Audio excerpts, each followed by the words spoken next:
Hello, everybody. We have brand new episode of Loki and the season, maybe slash series finale of Loki in our heads. It's here. It's time to talk about it. Let's get into the episode.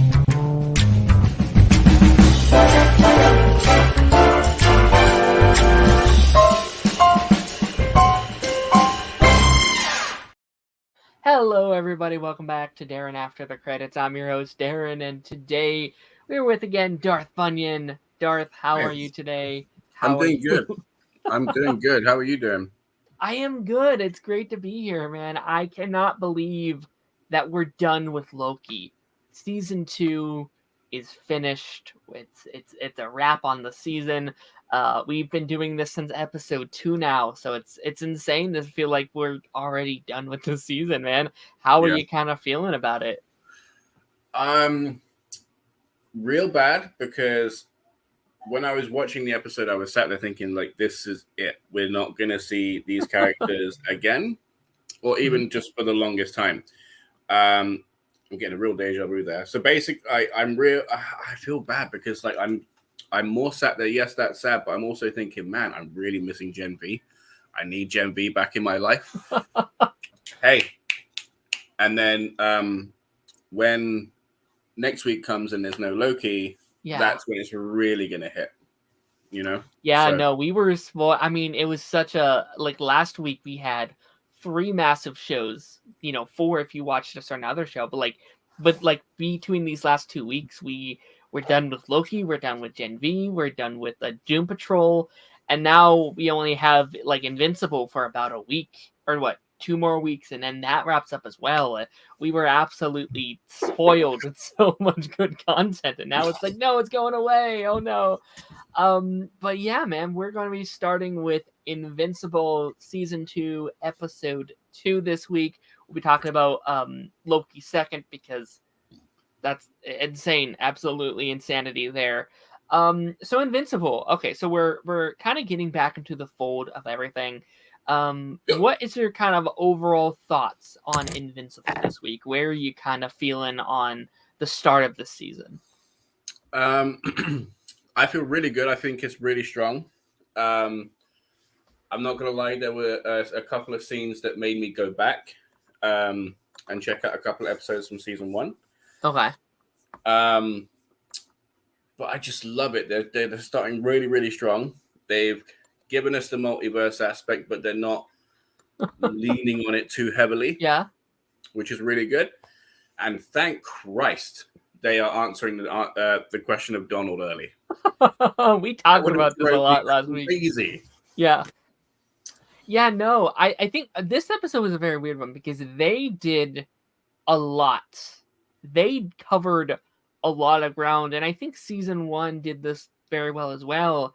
Um, but this episode to me felt like they were kind of going down a list of like, okay, we want to touch on this topic and this topic and this topic. Like they did so much. Just in Mark alone, he fought like 3 different villains this week. Like he went the route they covered a lot of ground. And I would agree with you with you saying that you needed to go back and watch some of the other ones.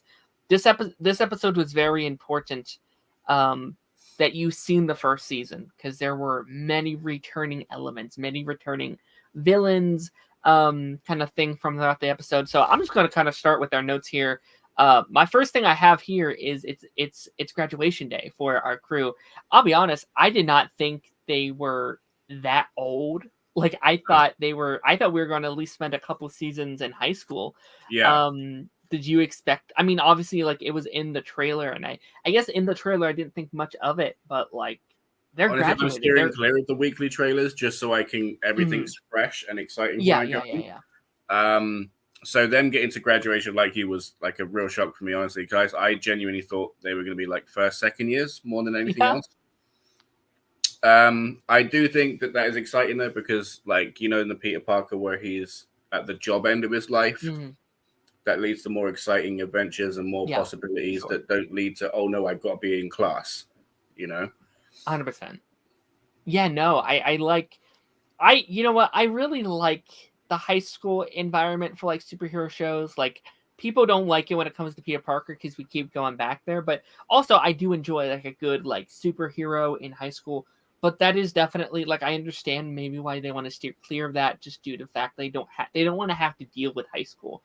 They Yeah. don't want our kids to just be like, oh, I can't save prom. I have to go fight this villain that's going to like destroy a supermarket. Like definitely, like you can kind of have each character be in a place that they in their life that they want to do.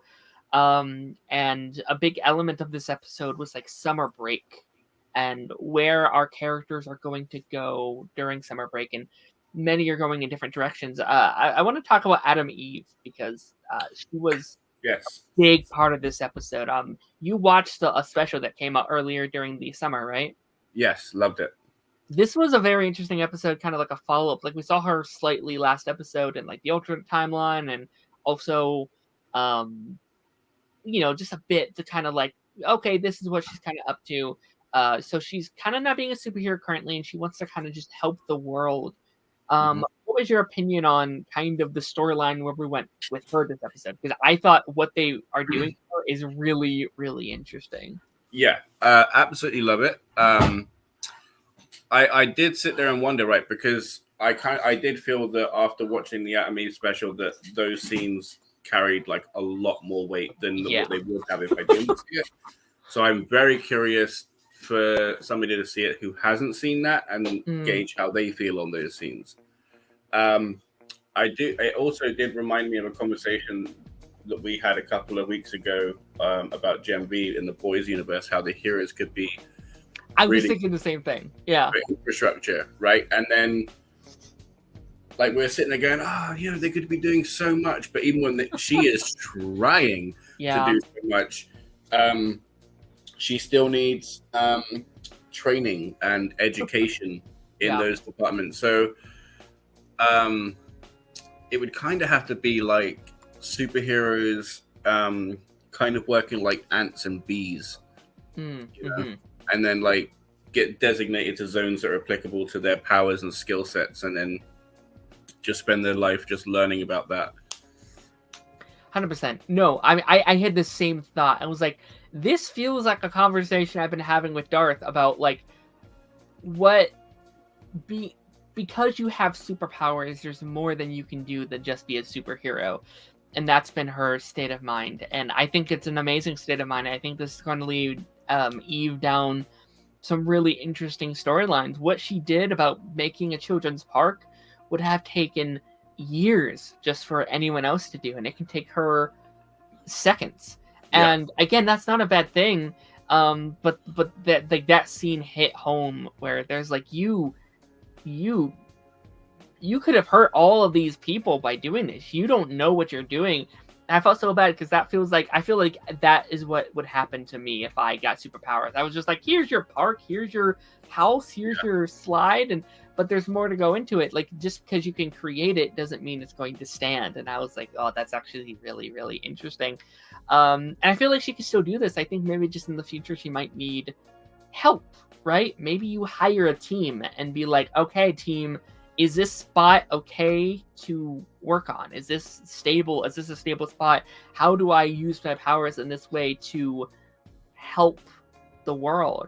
Again, she is Adam Eve, and we've heard in our last stream, she is very powerful, and I think we're only going to see more and more of what she's capable of. She could be a god among men, I think. A million percent. I think that if she had more awareness with her powers, she could have sensed that the ground that she was working on might not have been stable. Because I think, like you said, she has the power of a god, so her perception of what she's aware of at the time could be massive, or it could just be human level. You know what I mean? Yeah. I think there's a scale of what she could and could work with. Do you think she's going to see those people again, or do you think that's like a one thing done? I think that she definitely should. I think that this moment might have, and again, like I don't think either of us are comic readers, and again, I do want to take these in an approach that, you know, we don't know comics and we're just kind of basing our opinions on the show. But it seems like this might be an arc for her this season, that maybe her contemplating, is this the right move for her? Is her doing this going to hurt more than help? And I do think maybe those parents are going to, that like lady is going to come in and be like, yo, you almost killed my son. You almost hurt all these people. Like, I do think we're going to get a little bit of that this season. I honestly, I didn't even think like a whole nother avenue of just being able to create stuff. Like when she turned an apple to gold, I was like, you're never going to have money problems for the rest of your life. Like that's nothing she's ever going to have to worry about. What did you think about seeing the parents again this week? That father, man, he's on I have a list, and I feel like I have a good tolerance for annoying characters. I feel like I have a tolerance, but I have a list of like at least 15 people of like my most hated characters, and he has to be on this list. I hate this dad so much. What a strangler. There is nothing redeemable about the man, like whatsoever. I do like what you said about her, like not having money troubles. Like her powers do kind of let her live on like this a life of Sims with cheats. Yeah. Like there's literally nothing that she will ever need. Like No. I imagine even her, like, not to get like too indelicate here, but even like her own functions, I feel like down the road she'll be able to find a way like around that if need be. Yeah. You know, which is massively interesting. But giving back to her parents, which you were talking about, it's really funny. Like I can't help but feel they look way more alike than they should for a couple. Yeah. It's weird, right? I know she's adopted, right? So like there's no chance of her looking like her parents, but goddamn, they shouldn't look like that much like each other. Weird as hell. But I love the mum. I love that there's a vulnerability to the dad, that it's not all coming from a place of prejudice. Yeah. That it is literally about his conviction about who you are and what you're doing with what you have. You know, and again, she is trying, but she's not going about it the right way. And who's to say what that right way would be? There is no ground trod here for anybody. We've got the Guardians of the Globe, but they're only people there for punching. Yeah. You know, there's no, this is all new ground. So he needs to give her a break. Yeah, no, I think the dad is, like, again, I hate this character and I will stand on that, but I do think there is a like element of like realness to his character. Like there's so many fathers that are exactly like this, and he has a set of moral, like we've seen him try to be a good dad before. He always fails. Like no matter what, he's always failing to be a good dad. But we have seen him try, and I do think he has this set of motives, and he has a work ethic that he's like, I'm not going to let my daughter help me out or help us out. I'm going to go work a job. I'm going to, you know, do all this stuff. And I think that's very interesting. And I do think I don't think like Adam Eve was in the complete right No. as well, because she came there to gloat, in my opinion. Like, it felt like she came there to be like, I'm your daughter, I'm going to help you out, I'm going to help you, Dad. Here's some gold, Dad. Take my gold. You know, and it felt like that was kind of her way of showing her parents how good she is as well. Not to say that she shouldn't, because I feel like every child wants that. Like, every child wants to show their parents, that Mom, Dad, look what I'm doing. Yeah. Look at the good I'm doing. Especially how she left. So for her to go back and say, we're trying to go back and say I was right.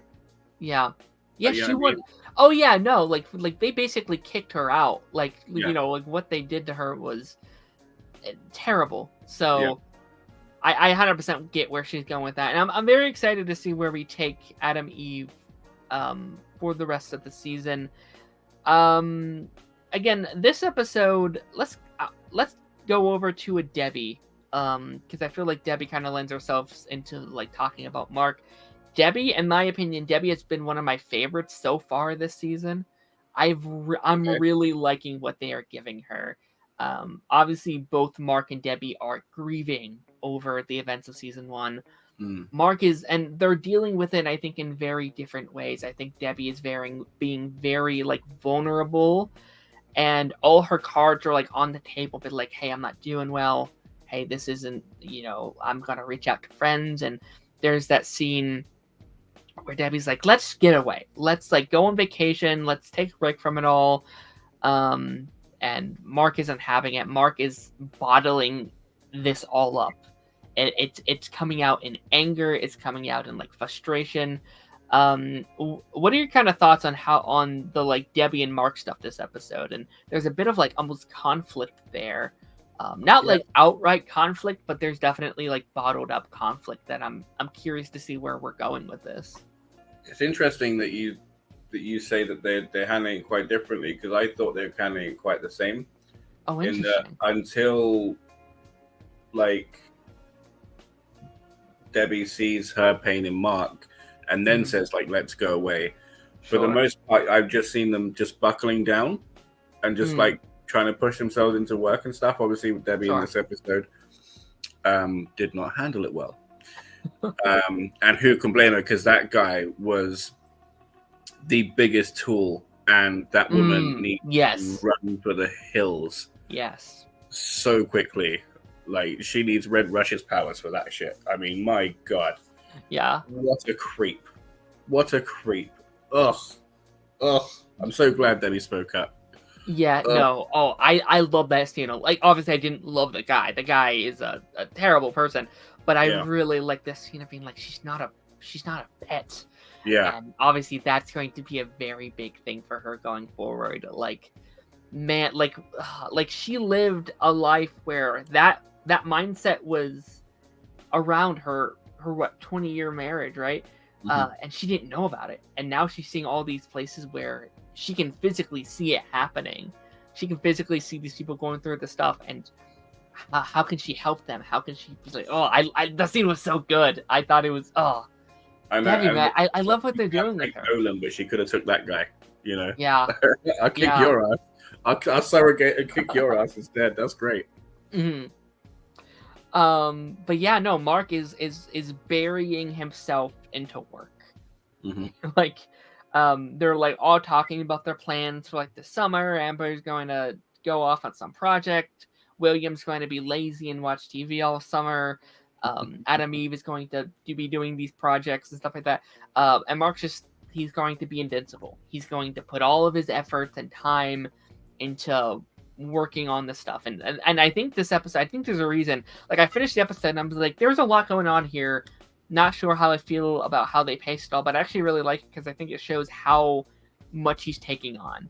Like, we start the episode with Doc Seismic, one of the villains from the previous season. Love that guy. I think he's a really fun rogue. Again, I assume like the comic fans are like, oh my gosh, I can't believe, whatever. But it was very cool seeing him again. Well, they don't like him. You say comic book fans don't like him? No, I'm saying that they probably know like how cool he is. There's probably a lot in the comics that I just don't know. Right. Like, I don't know where that character is going. Do you like him? I love him turning up. Yeah. No, it's he's a very like comic book like villain of the week. Yeah. He's so funny. I thought it was a very fun way to open up the episode. It gave me like the Amazing Spider-Man 2 vibes, where like Andrew is like running late to like his graduation. He has to take down Rhino, right? It kind of gave me that kind of vibes. Doc Seismic thought he was very fun. Then he took down Darkwing's assistant, like the Batman-esque character that died in the first episode. His Robin kind of is here, and he's causing issue. It seems like he's having almost like a mental breakdown over the event. Nightboy was his Nightboy, yeah. It was very like a Batman v Superman type thing. If Batman didn't stand a chance.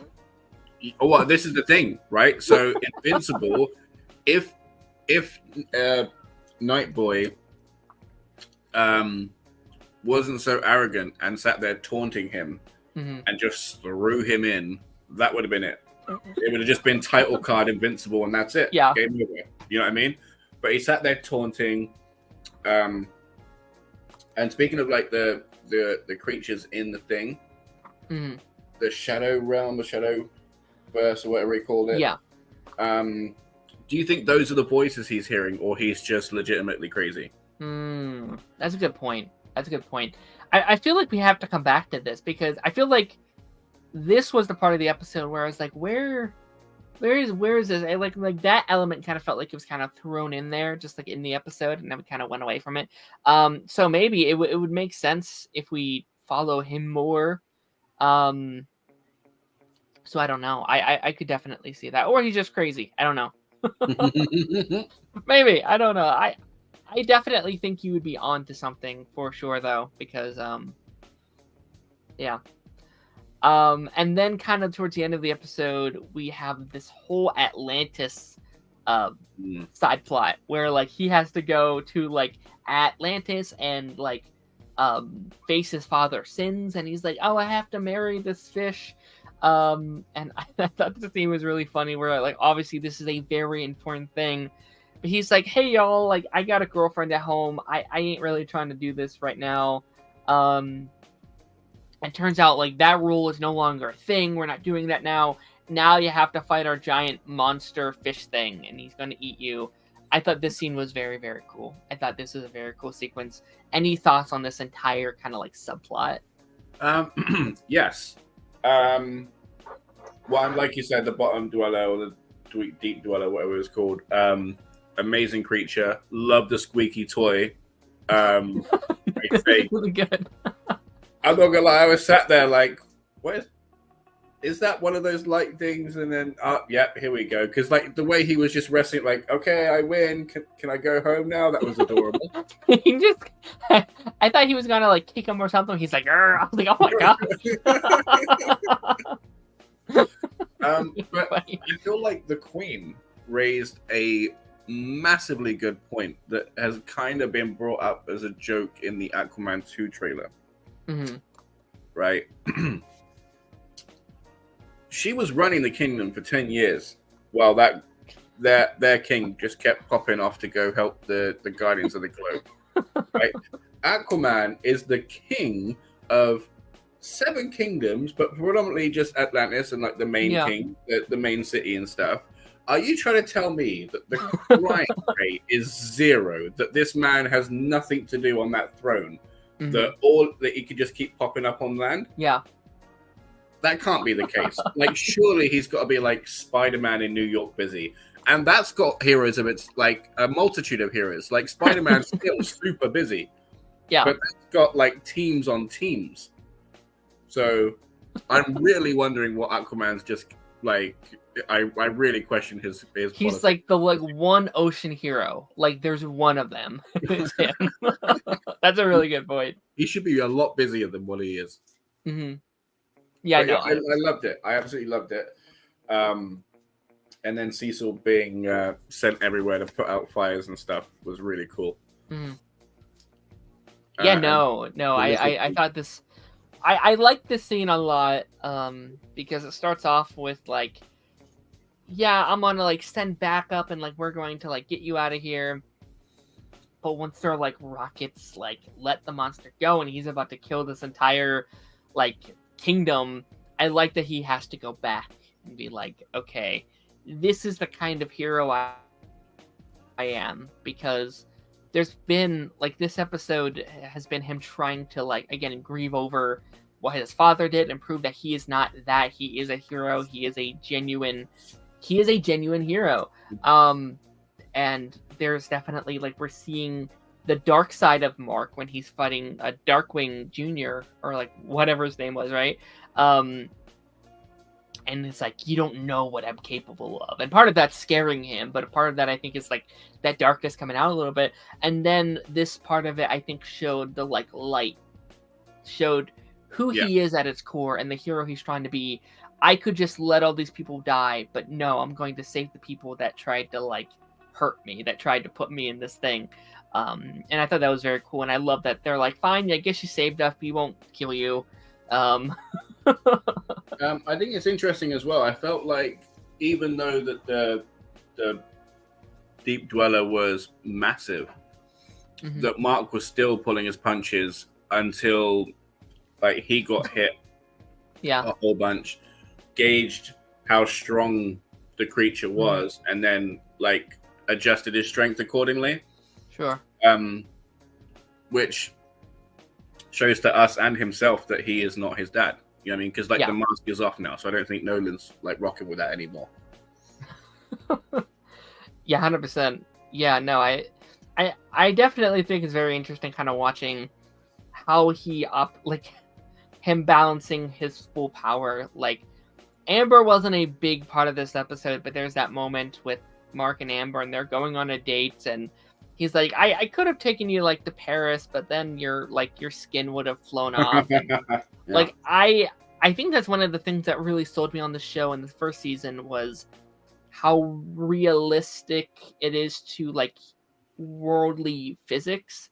Like, it's either second episode or third episode where he's like, he grabs the person and he flies them to safety, and while he's doing so, like, they're like, you just killed him because you can't like carry a human like he did. Like, I thought that episode was like, I thought that was the moment where it's like, whoa, this is something really different that we've never seen before. We've never seen Superman try to save someone and their head just falls off. Like, that's never been a thing.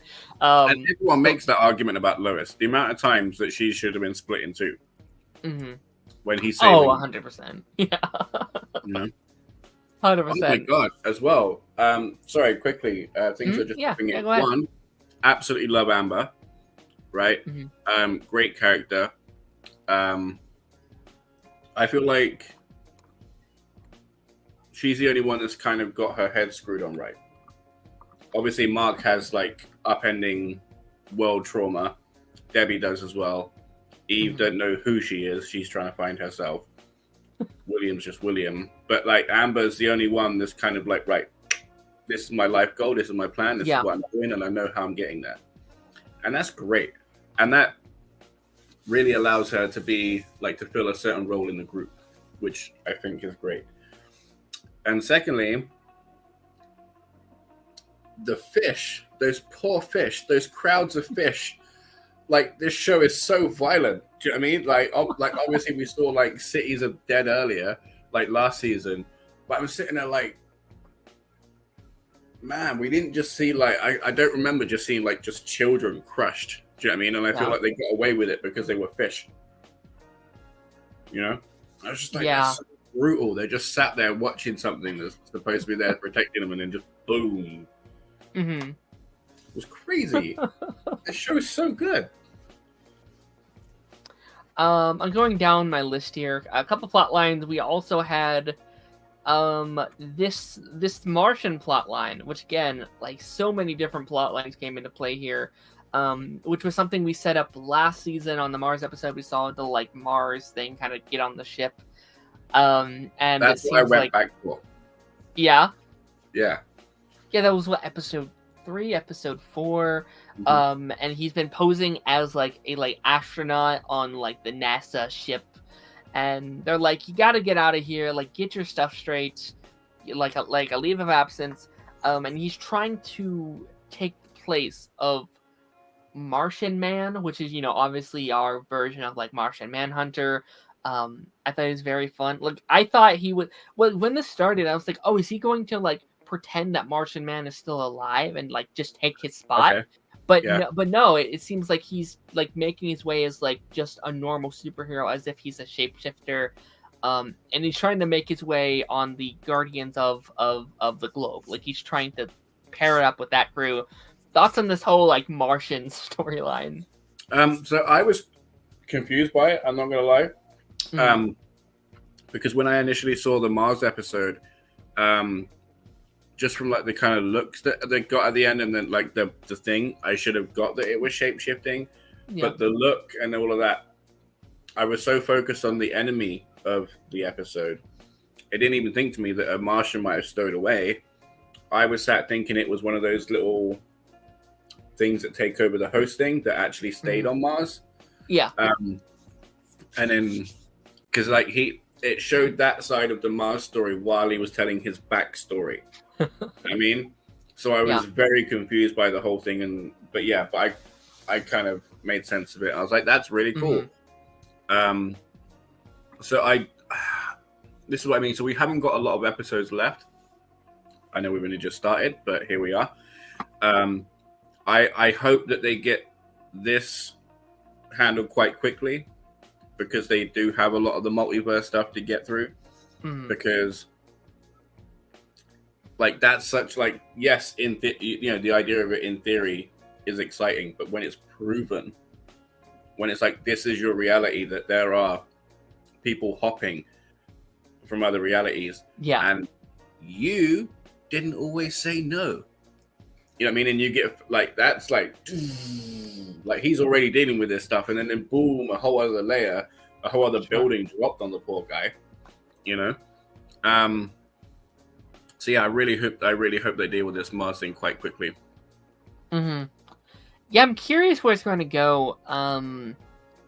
I think he's going to join the group rather quickly. But I wonder if we're going to do a thing where they find out that he's lying, and it's a very innocent lie. Like, it doesn't feel like he's evil or anything. It just feels like he's just making up a thing. Like, he's just like pretending to be someone he's not. Like, it doesn't seem like he's trying to take over the world. No, it seems like he's trying to be like a genuine hero. But I think maybe Immortal might find out that he's lying, and this might go bad for him, especially after Omni-Man, after they found out he was lying for years. Any superhero, like any other superhero who might also be lying, might be seen as this massive threat, this massive thing. He already seems like he's super on like high guard for like Mark. He, like we saw last episode, he's like, I'm watching you, kid. Like, they trust you, but I don't. So I'm wondering where that goes. There's also like, you don't know like how xenophobic everybody is. It's like, just because everybody accepted Omni-Man, there was nobody that was going to take him out. Yeah. You know what I mean? So it was a case of, well, he says he's here for good reason, so let's hope. Fingers crossed. Turns out he wasn't, you know? So I think you're right. Immortal will be on his guard, and I don't think it's going to be for the right reasons. Yeah. In any way. And that's kind of sad. But to be fair, I mean, they've never really shown him as like, what a great guy, you know? Immortal, yeah. I mean, speaking of Immortal, like that's kind of like the last note I have down here. We have one of the silliest, I think, plot lines of the episode was Immortal and Kate and Rex and this love triangle. Is so. I mean, I can't even blame. I don't even know how to feel about this whole thing. I don't even like. Okay, this is out of left field. This is crazy. Oh my god. Okay, so she's not the same age as Mark, is she? Like, they're not in the same. She has to be older. I was thinking about this too. I'm just going to assume that she's at least over 18. Right. But then it's a case of like, I'm gonna look it up really quick. We're not snubbing our nose at Thor for dating Jane. Sure. Yeah. So, you know, there's only so much shade we can throw Immortal, but like, if she is Mark's age, then you know, problems are arising.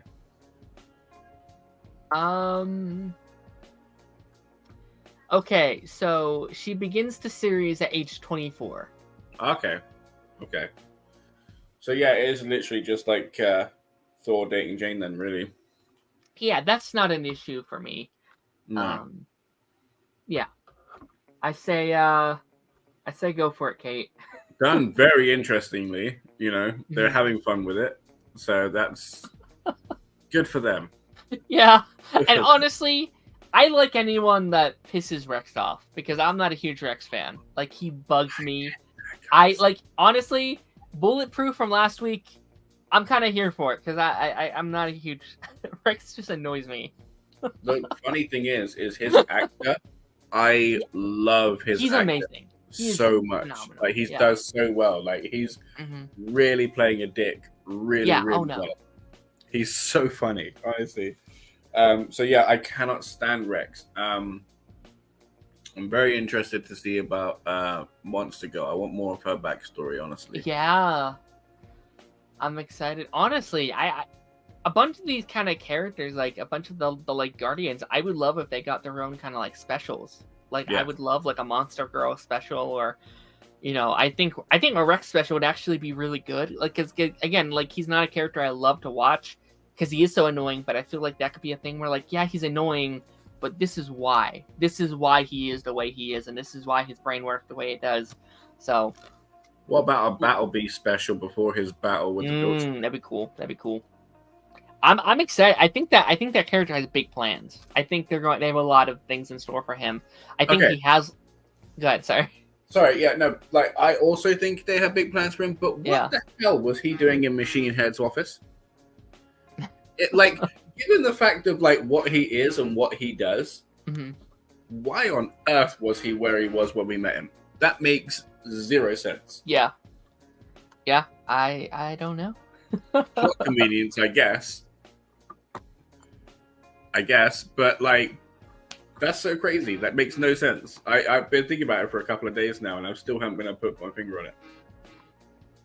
Yeah, I don't know. I don't know. I do love that Mark is having fun. He is because we got like the raw impact last episode, so like while he's still going through it, I feel like there is some like head in the sand stuff that comes with him being a superhero because he has to focus on what he's doing. So I'm glad he's able to do that and have fun with it. Especially considering the psychology behind the fact that it was his dad, of which was his idol, why he wanted to do it in the first place. Yeah. The only thing I really have left is kind of the ending of the episode. We get our kind of a big multiversal, the only kind of multiversal bit of the episode, which I was okay with. I honestly kind of forgot about the multiverse stuff till the end. We had oh my gosh, what's his name? The guy that we've been following from the last couple of episodes kind of come back in, and he oh gosh, Angstrom Levy, right? That's the one. Angstrom Levy, and he's kind. It looks like he went to a alternate Mark, and he was kind of chatting with that version. Any thoughts on kind of like that final bit of the episode? Yeah, right. It's almost like the writers, however many months ago when they were writing and animating this episode, heard us in the future last week when we were calling this guy the dumbest smart guy ever. Because he's actually done something really smart. Yeah. He's gone to a world where Omni-Man is kaput and Mark has been captured. And he went and found out how that happened. And then now can start working on that. Yeah, why didn't he come here to do his plan? He should have come here to do his plan. And then he probably wouldn't have been stopped. What, you mean our reality? No, like that world where like Mark is in a cell, like he should have went. Wow, like should have went there. Yeah, although their version of Cecil, Cynthia, I don't know what you call her, looked like she was up for as much nonsense as this Cecil, which is zero. So may not have worked out as well. So maybe more so because it didn't have Mark, but that version of Cecil looked like she was ready for cracking some skulls. Alrighty. Well, with that being said, we are closing out the Invincible conversation. Very excited to see where the rest of the season goes. A lot of fun things in store. And we're going to be heading into our conversation about Loki Season 2, Episode 6. We do have a special guest joining us for this conversation. We do have Marnie Moose. Marnie, how are you? How's it going? Yo, hey Darren. I'm doing good. Thanks for having me as a last minute addition. Oops. Yeah, I wasn't actually intended to join in, but after that finale, I want to talk to people about it. I don't think any of my buddies, any of my friends have seen it yet, because they've just kind of given up all hope in the MCU after Oh no. after most projects. I think I heard one Yeah. of them say after Guardians they were done, and Mhm. yeah, I can. That's fair. I mean, Secret Invasion released, so I don't know. Maybe I'll try to get them to watch Loki. Hopefully they do, because yeah, it's great. Yeah, I think the Marvel MCU is a is great. weird. I think the MCU is a weird one because I understand the want to be like, okay, I haven't liked this project and this and this and this. I'm just kind of step away. So I can definitely understand. But then stuff like Guardians comes out, stuff like Loki comes out, and I'm just like, y'all, that's so good. At least watch certain ones. Oh man. Yeah, it's been at its highest highs and like lowest lows, specifically Secret Invasion.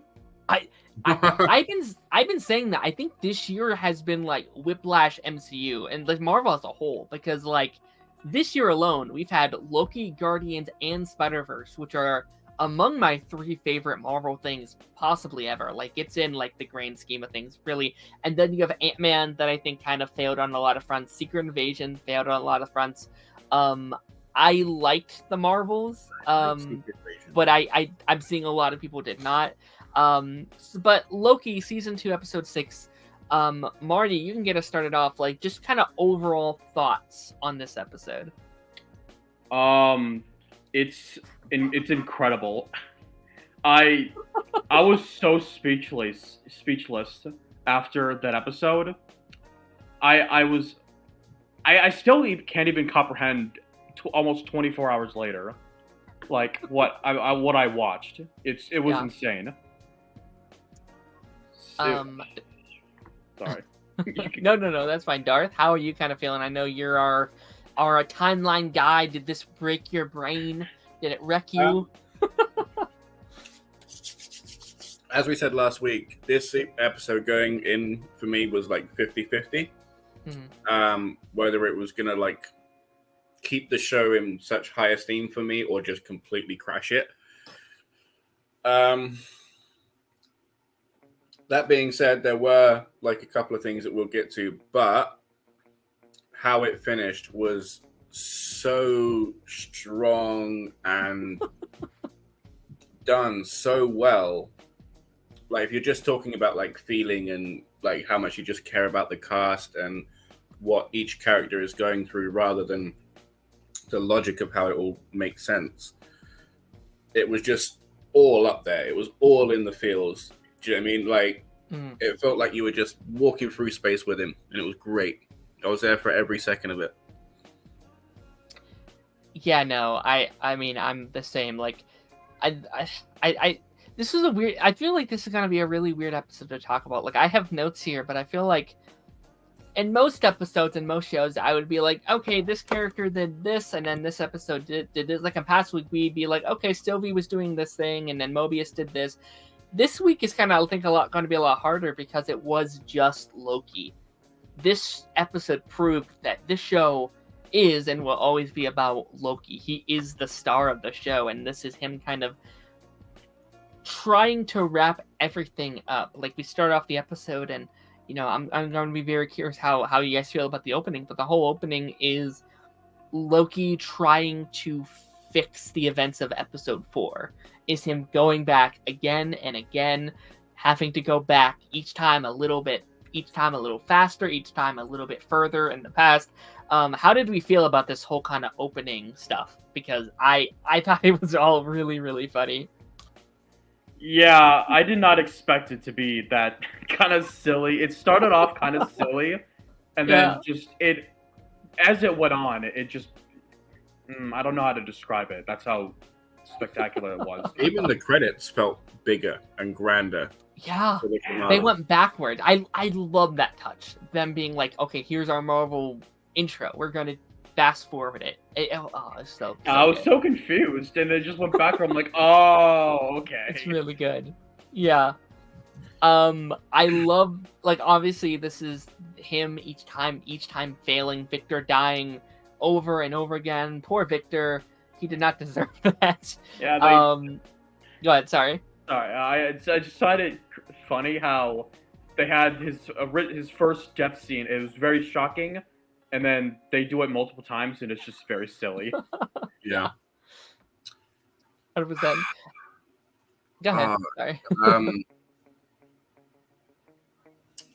I gotta say, I love how Victor Timely was dressed. I think he looks awesome. Just all of it. I want that to come back. I want that style to come back. I think that's sick. In which way?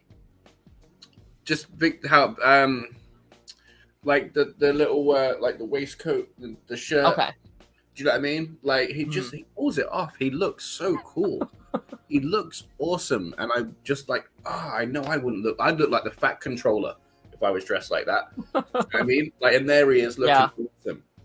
Yeah. Bogus. But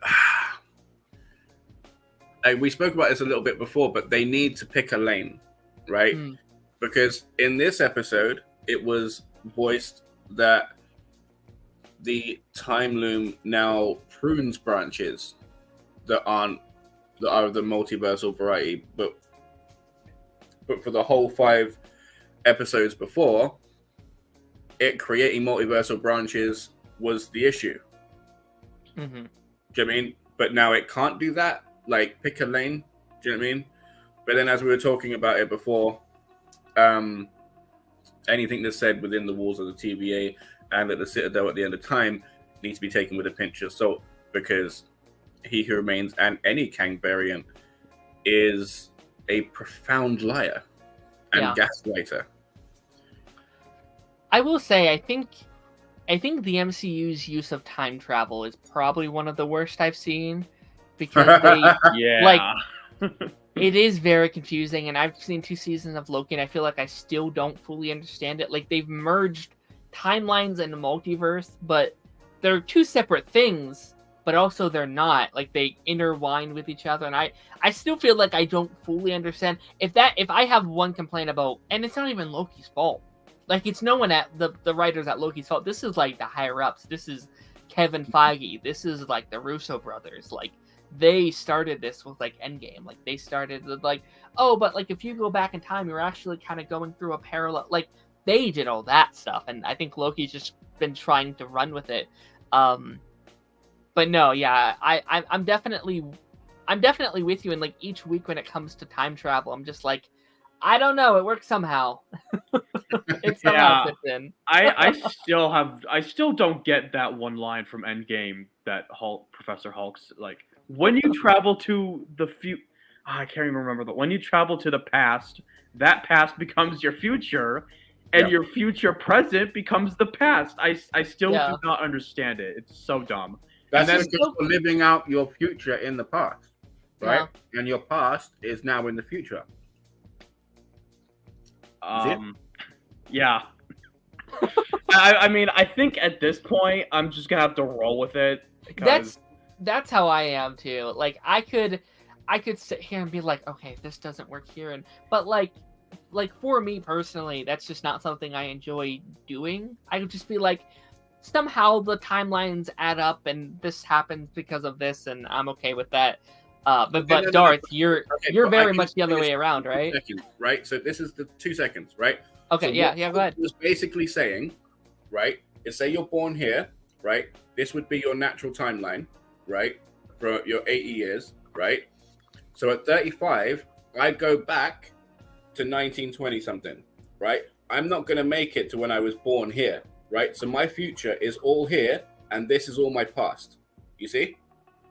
My future is going to go to like 1950, and all of this, my past, is in the future that I will never see. Okay, yeah, now I understand it. That being said, there are very much a lot of timeline issues with what Loki has done. Yeah. Right. One question I would like asked and answered, and I'm shaking because it's getting a bit cold. Why the hell did the time slipping only occur the second he got pushed through the time door? And how did pruning it, which was supposed to have fixed it, but did fix it, but then not fix it? time slipping has been an interesting thing this season, and again, it's not really an issue for me, but like by episode 5, I was just like, wait, how does he time slip again? Like, I was trying to look back, like, wait, did they explain when and how this happened to him? But it was more of just kind of a thing of like, oh, this is a thing he's dealing with now. We don't know why he's dealing with this thing.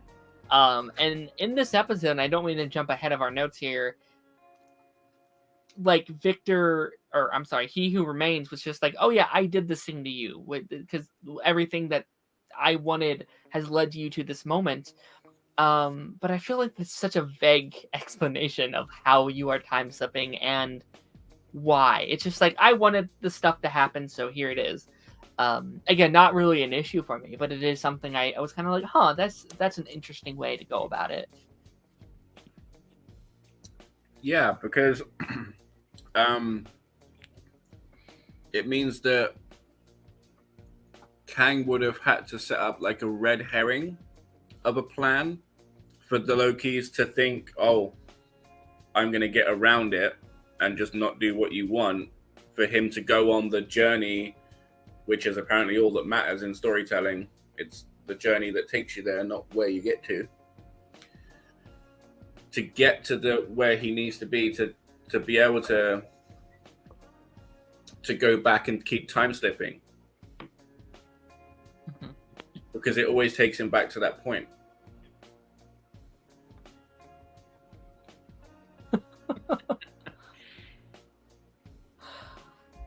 Okay. It's so stupid though. It's so stupid though, because the guy's 1,500 years old. Yeah. At least, right? Around the same age as Thor, right? And then all of that time, no time slipping powers, none of it. Has a conversation with one dude, but goes barely anywhere near him, and then suddenly has a power that now that he's fully in tune with it, makes him on the same level as the Watcher.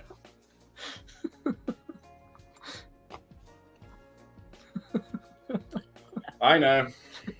Think about it too much. All right, we can come back to this, Darth. We can definitely come back to like the timey-wimey of it all.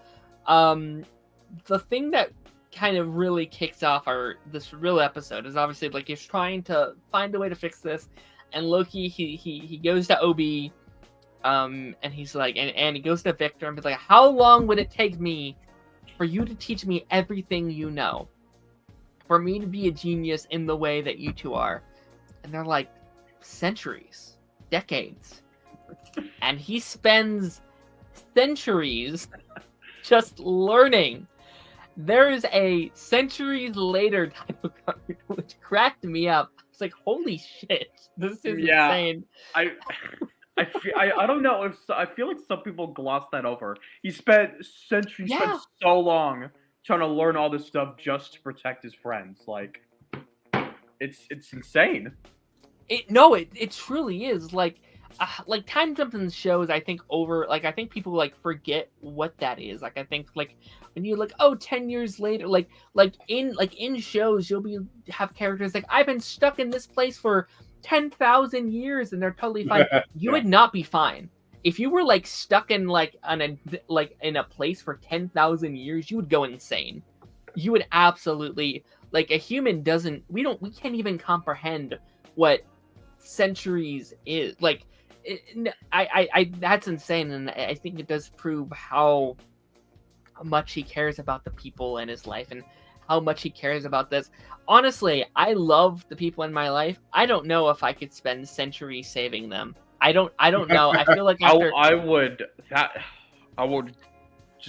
that would be insanity. Yeah, I mean, I would try. I'd be like, I'm not gonna stop. But I feel like after like 10 years or so, I'd be like, man, I don't have the attention span. Yeah, I'd come up with 50 different plans in the meantime and start on those as well. It's like, y'all, I love you, but like, I'm kind of tired at this point. But no, yeah, I thought that scene was a lot of fun. So we get this done. He spends centuries learning, and they finally win. Victor finally gets the thingy to the thingy, and they stop the thingy. Science mumbo jumbo. Yeah, They sharp stopped the pool thing. multiplier or something. Yeah, I don't remember. the thing. Yeah, no. Okay, well, we need to come back to this bit as well, okay? Because questions. Go ahead.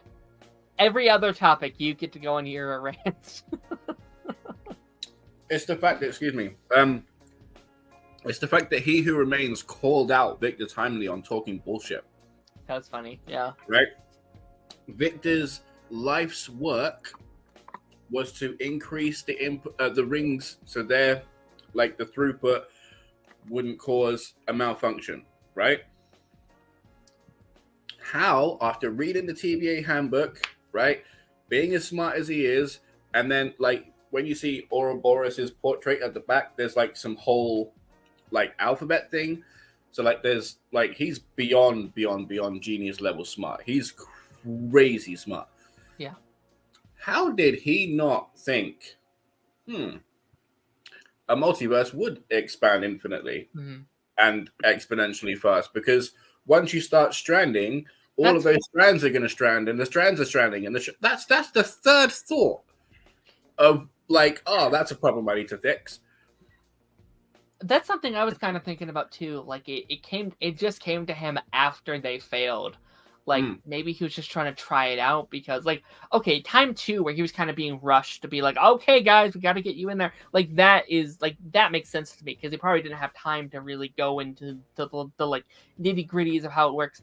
The first time, like in episode 4 timeline, you would think he would be thinking, maybe this won't work. Maybe there's an issue. Maybe there's too many multiverses and this won't work. And he could have said something, but even this is the thing, though. This is the thing.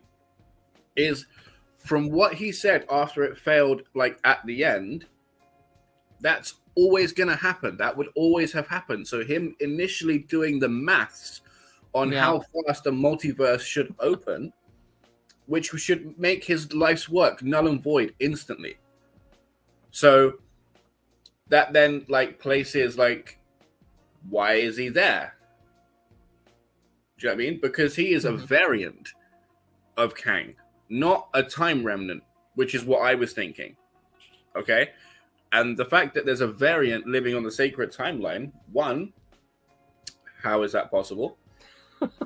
2, shouldn't that like cause some kind of incursion? Because as has been shown in other Marvel projects, Multiverse of Madness being one of them, prolonged and frequent interactions and crossing over with other realities is what causes incursions. So having somebody live out their entire lifespan on a timeline that's not theirs should be causing issues. Yeah.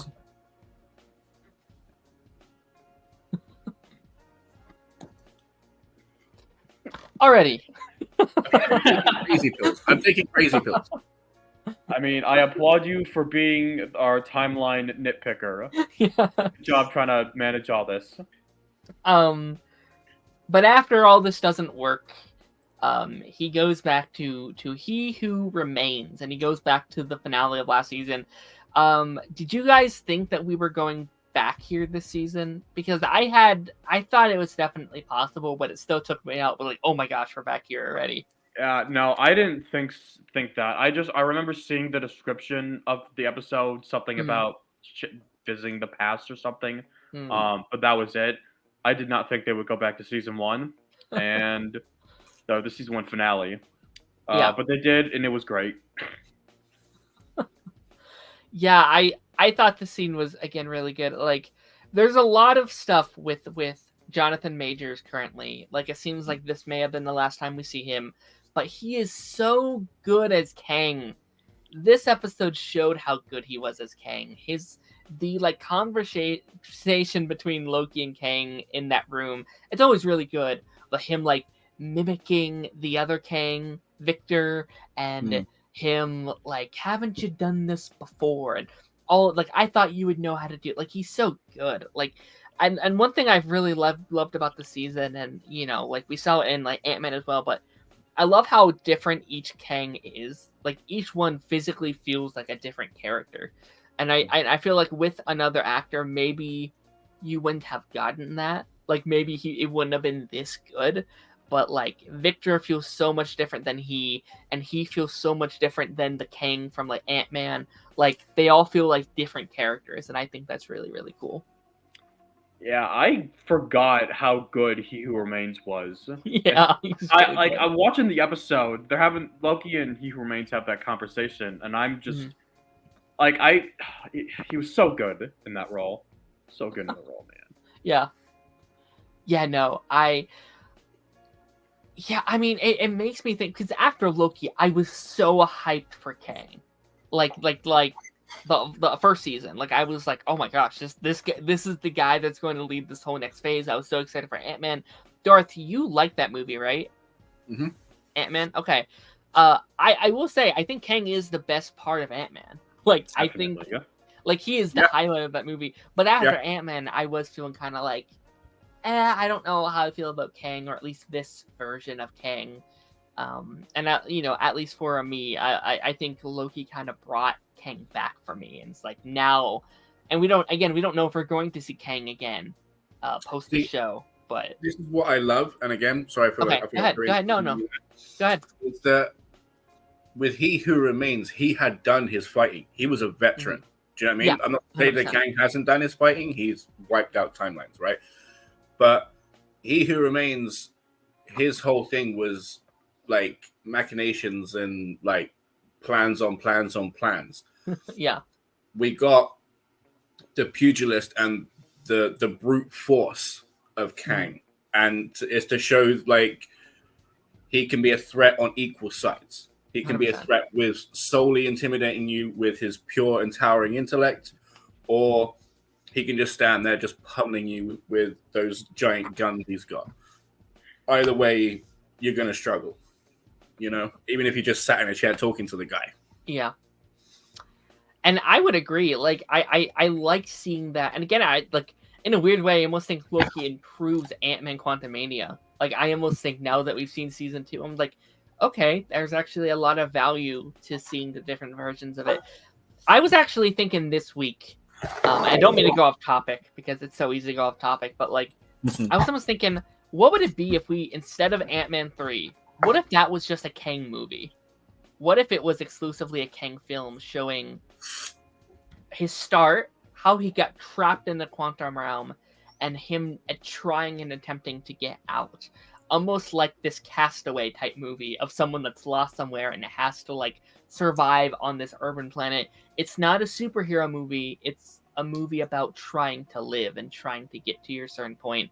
And I think that would make Kang a more like relatable character to the audience, because I think that's what's so good about Thanos, is that we love like Infinity War is basically a Thanos movie.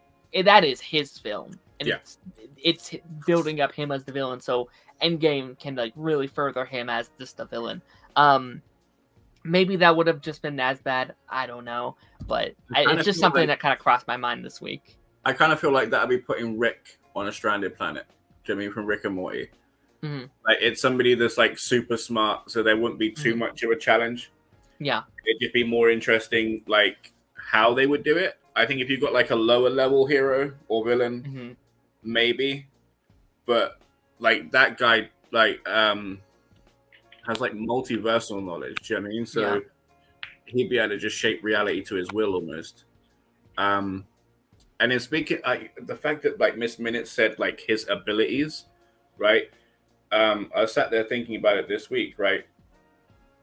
The temp pad he had. Wouldn't you say that's what he was doing in season 1? He was basically like time slipping himself. Do you know what I mean? Like it kind of showed it works the same way as the collars. And he kept saying he was programming it, but again, that could have just been nonsense as well, because he has given himself abilities, and then give Loki. So like Loki may or may not have it like organically, however it was given to him, and then he has all of his tech. So it's like man versus nature, which would be an interesting way to do it. And then Loki, being the nature guy, finishes with a tree at the end. How lovely. Yeah. I mean, Yeah, we can kind of get. I do kind of want to get closer to that because I feel like we're all kind of like avoiding talking about like the big stuff at the end.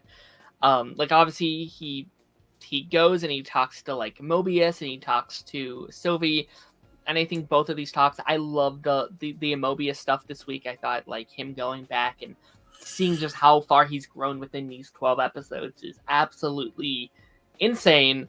Do you guys have any thoughts on those talks? Like I don't know if we need to stay too long on that, but is there anything there that you guys want to like mention?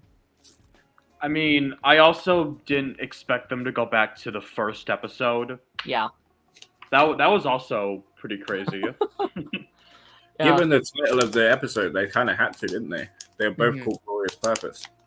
Which is very interesting. Oh, I've never seen a show do that, have the same title for 2 episodes. Start and finish. Yeah, I saw that and I was like, wait, they both have the same title. I was so confused. And then watching the episode, getting towards the end, I'm like, oh yeah, this makes sense. The way it ties Loki's arc full circle. Full circle. Like from the beginning of the MCU to now is absolute insanity. It's perfect. Where it's really...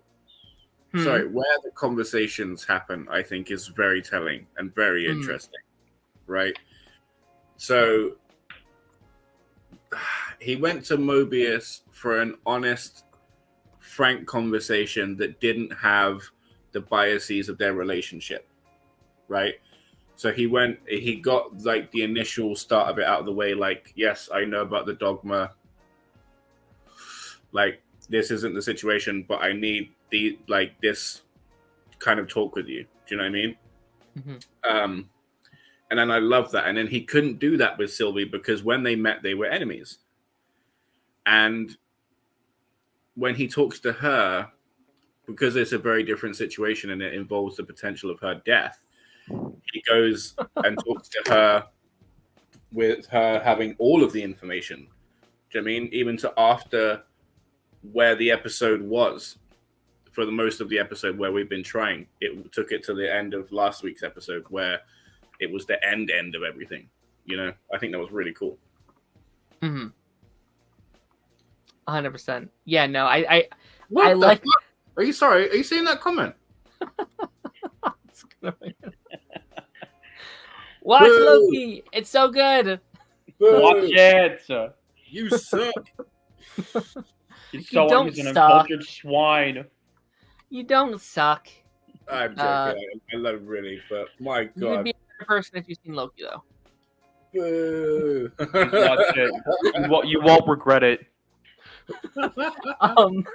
No, but like what you were saying, I really like that scene where it's like, if you want my permission to let you kill me, I'm not giving it to you. I'm not no, I don't want to die. I thought that was really funny. I think Loki, at least Sylvie at her core, and I think we've seen that this season. I think that's kind of the point, is that she is a very selfish person. I think, like, yes. At her core, everything she does is for herself, but I think that's because it's supposed to mirror Loki at his start. I think it's supposed to mirror what all Lokis are at their start. Like, even if they do evolve, even if they do change, Loki at their core is selfish. So I think what they've done, like, Sylvie's been a weird one. I don't know how you guys feel about what they've done with Sylvie this season, but I feel like I've been very mixed on her. Like, I feel like I think this episode she was very, very good, and her role in the episodes are good. But I do think there are some episodes where she didn't quite always work for me. If nothing else, she's consistent. Like, yeah, no, for sure. You know, she's like, well, if you gotta kill me, you have to kill me. That kind of drove me crazy. Because I'm not gonna lie, right? If I had time slipping powers and I was dealing with somebody that I loved, or even just a friend, I would literally go to a different point in time and say, right. You froze, buddy. Sorry about that.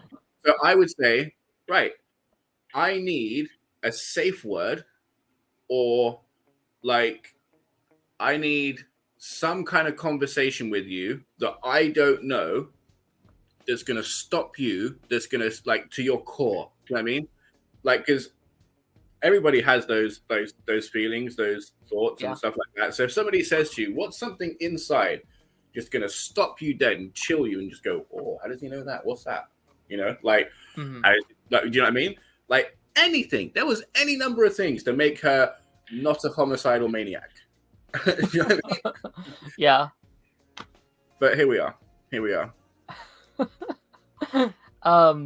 Yeah, I mean, let's just talk about the main thing. Let's talk about the scene where Loki goes out there, he's making his way through, his clothes are changing, his horns are growing. What was everyone's just kind of feelings and thoughts while this scene was happening? I was in awe. Mm. That's really all I can say. I was awestruck. I think that's the right word. Yeah, it's definitely a twist on the Loki God of Stories storyline in the comics. 1,000,000%. I loved how they were how they done it. The second that he took a step, Liam was there shouting like, he's ascending to his throne. He's ascending to his throne. I was like, yeah, that's really cool. And then he literally physically does. And in doing so, actually uses the same thing, it looks like anyway, that Kang does, right? Or He Who Remains. So either he's drawing on his background from Asgard and like everything's gold and shiny, or he's using I don't know how to say it, kintsugi, the art of fixing stuff instead of like, but embracing the cracks and then using like gold to fill in the cracks, like He Who Remained did with the Citadel at the end of time. So it's a very interesting visual mirror that they've chosen to show. Yeah, no, I think the scene is, I think it's one of the cooler scenes we've seen in the MCU. Not just, I say this I'm like, oh, I love this scene. I think it is one of the more iconic and just absolutely amazing scenes we've seen in the MCU in a while. It is up there for me. Yeah. It's just so good. Again, like seeing that iconic Loki look. Tom Hiddleston hasn't spent a lot of time with like the super long horns and the green robe, and seeing him, and this whole scene is me being like, I don't know what is happening right now, but I love it. Like, this is really cool. I love the fact that his helmet as well, one, looked bigger than any other Loki's. Yeah. And the fact that like every episode we've had at least 15 different Loki hair flicks, right? Because he always lands somewhere and then just goes like that every single time, right? And now he has a horn that keeps his hair in place. So, hi, what was that? You okay? Yeah, sorry. Yeah, no, I mean, I think I want to throw it back to you, Darth. I mean, again, you're like our timeline guy. You're our keeping everything in order type guy. What's your take on what Loki did with all these different branches? Because obviously all these, like he destroyed the loom, right? And then we have the scene where he's grabbing all the different branches and he's seemingly, and you can correct me if I'm wrong, because I honestly I haven't looked at like what other people are saying about the episode. He's bringing them back to life, it seems, right? Yeah, 1,000,000%. What was your kind of take on that whole thing? I loved it. I can't lie. Massively confused by it. I think it's very interesting as well, because basically when talking about the loom and the sacred timeline and how it was depicted as one big like continual beam around space. So then now when they're talking about the time loom, and then like showing the individual strands that wrap around. I mean, if you think about a braid, like that's what a timeline is. It's like they're basically saying it's temporal energy manifested into physical strands that wrap around each other to create a timeline. It's so trippy how they're talking about it. And then the bit where he just shoots off Do you know what I mean? He stood there at that cannon bit after breaking the time loom, and then like opens that split in space. How he does that, who knows? Grabs the tendrils, shoots off into space towards the Citadel at the end of time, and then creates a throne. It's phenomenal how they did it. None of it makes any sense whatsoever, because if you think about it, which I'm going to try not to do because it goes round in a circle of it makes no sense, because of the fact that Loki pruned himself and then pulled himself from the timeline. Huh. See, this is okay. Oh, wow. Okay. So you could think about it as the fact that, like the dogma, the information fed to OB and therefore Victor Timely wasn't fully correct, especially if they get their education from He Who Remains, right? So then maybe Loki needed to prune himself to be able to time slip effectively and properly, and then to even like guard over the timelines, because he's in a position that Sylvie's in where she has no native timeline left. Neither does Loki. And Mobius. So, pruning himself from is a question. Yeah, I'm very curious on how we kind of leave the show. Like, because apparently, and I'm actually going to be very curious how you guys feel about it. Apparently, this is possibly the series finale of Loki. They had said that they planned for this episode to be the final season, or to be like the final episode, as season 1 was like a part 1, season 2 was like a part 2. I'll be honest, I'm very mixed on this. How are you guys kind of feeling? Because I don't know how I quite feel about it being like the final episode of Loki. I think it works as a finale, but if they do want to bring these characters back, which they might for future multiverse stuff, I don't see any harm in that. They just need to do the characters justice. Yeah. See, I got the feeling watching the episode, especially on the later half, that this was it. It felt like it. It makes it really sad, but I got it. And then, like you said, there are avenues for each character to come back, right? 100%. We have, I want to get to Ravonna Renslayer back, but we got B-15 who's in charge with Casey on the side, right? Yeah. That's awesome. We got a much friendlier, and OB, of course, but we got like a much friendlier, variant-friendly TVA, right? The question is, or what it looks like is now they're becoming a He Who Remains or Kang hunting agency, or at least a police station of where they're going to monitor him and anyone that seems to be a threat they're going to take care of.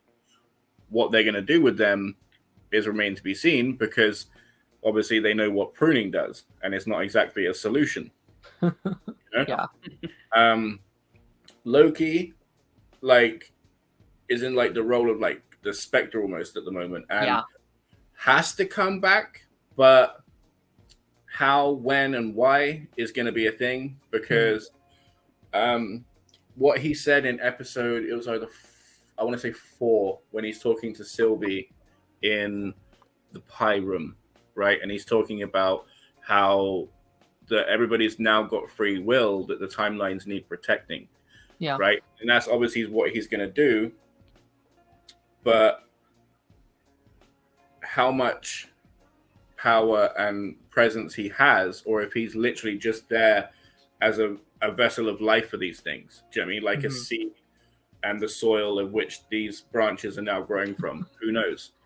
Yeah, you definitely place a good point. Like, I'm very curious where we see Loki again. I've seen a lot of people say, hey, this is the end of Loki. This is the last time we're ever going to see him. And I will say, if this was, hypothetically, if we never see Loki again, this is a good place to end it. This is a great ending for Loki. It was great. Yeah. I don't think I would be shocked if Loki is not in Avengers. Especially if Kang is the villain of Avengers. And that seems likely compared to what we're building up, it being called Kang Dynasty. I think Loki at least has to play some role in that movie. And I also feel like for me to like satisfactorily say goodbye to Loki, I do at least need one scene between Loki and Thor. I think that is very important, not only for Loki's character, but also for Thor's. I think both of them kind of need to meet one last time and have that, like, see how both characters have kind of changed. Like, I think Thor not knowing what Loki has gone through is almost like, I want him to see how much he's grown. I want to wait, right? I want to okay. wait until Thor is at Odin level maturity, right? Because Loki has been robbed of 6 years worth of development with like a lot going on, but also in the short time that he's been at the TVA, as you've seen, it's been monumental change in a different direction. But Thor's not quite there yet. He's very early in the stages of parenting, and like she's still ruling the roost, as it looks like. You know what I mean? So I can't wait for him and like to see how he changes, and then for them to have like, because Loki, the poor guy, like he's going to be living the life of like classic Loki in solidarity for the longest time, and then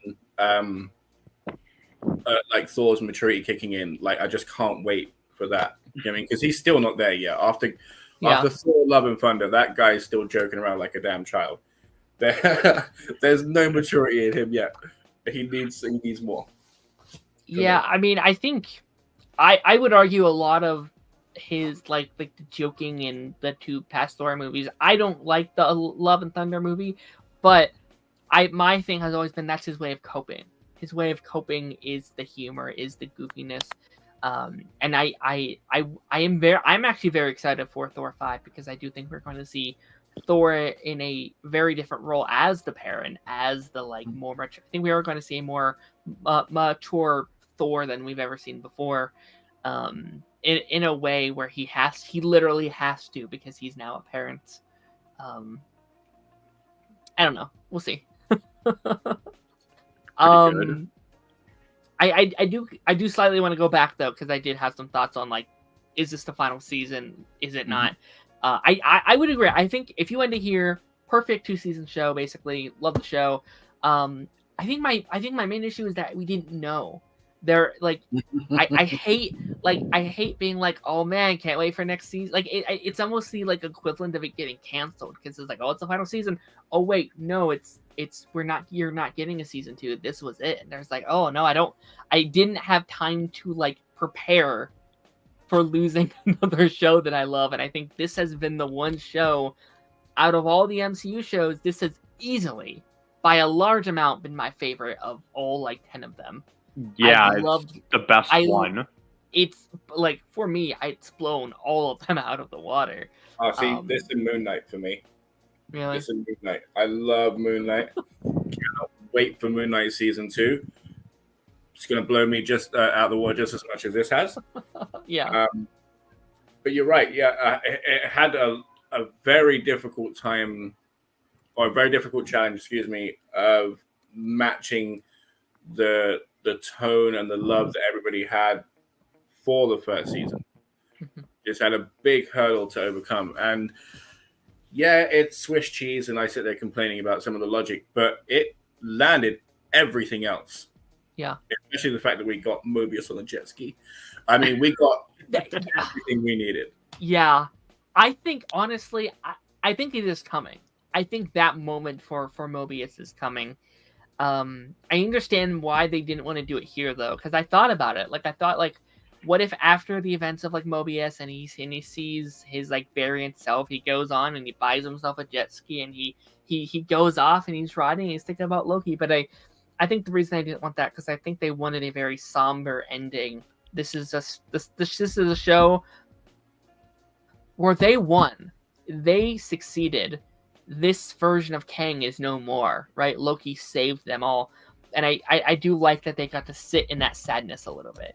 Where it's like they did win, but at what cost? They lost a friend in a sense. They lost Mobius. Like, Loki did so much for him. Like, if it wasn't for Loki, he would have just been kind of in that same spot he's always been, not knowing his past, not knowing his future.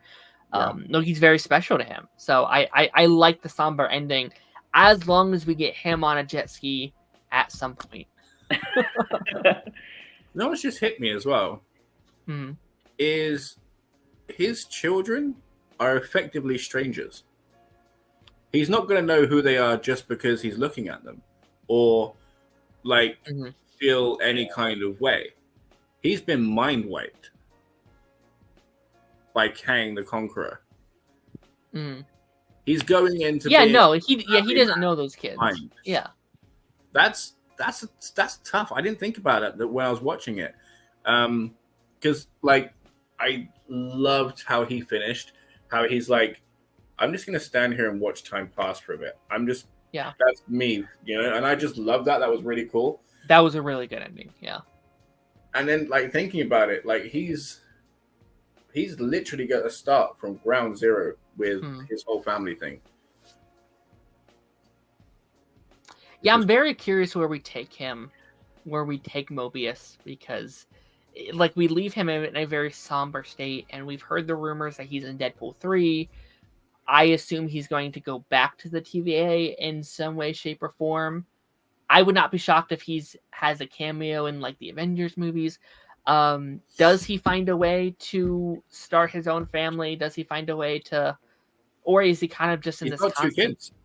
Huh? He's got 2 kids. Well, those aren't his kids. That's that version's kids. I don't think he has kids yet, right? That's what. Yeah, he's going back to that family. Well, no, but that they have a father. That's that version of him. It's the version that's before. Then that's before he got sent to the TVA and mind wiped, right? You remember the conversation that Loki had where he borrowed that Mobius, but never put him back. He borrowed that Mobius and put his Mobius in that position. Interesting. Okay. So I think I understood the ending differently then. I thought he literally was just kind of stuck in a world where there was another Mobius. Like I thought he just kind of had to watch that other family live. Okay, see, if that's the case, then that's going to cause an incursion, and there's problems abound. Your ending, I think you're right. I think he's just going to take that spot. I think you're right. Which leads to my point of like him having no affiliation, affection, or anything for these children because he's coming from having nothing to do with these kids. And then he's getting what Wanda wanted. Yeah. Yeah, no. He's going to be kicking I think over you're right now I think about it. Like, your ending makes a lot more sense. Oh, my God. Oh, my God. Oh, my God. He's going to have to get a parenting book quick, I guess. Yeah. Yeah. Oh my God. Okay. Right. I want to ask Marnie Moose here, right? Okay. The scene with Ravonna Renslayer.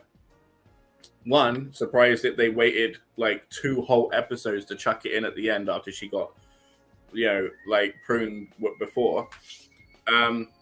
But given what they showed, what do you think is coming? I have no idea about that final scene with Renslayer.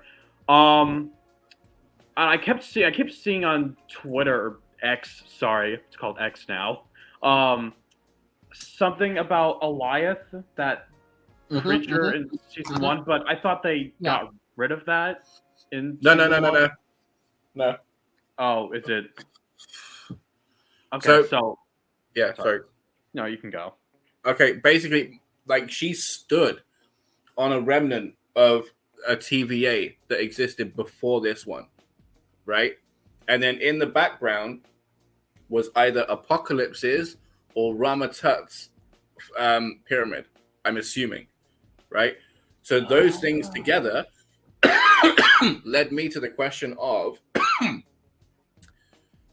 there were variants of Loki and other things alive on Elias' dinner plate.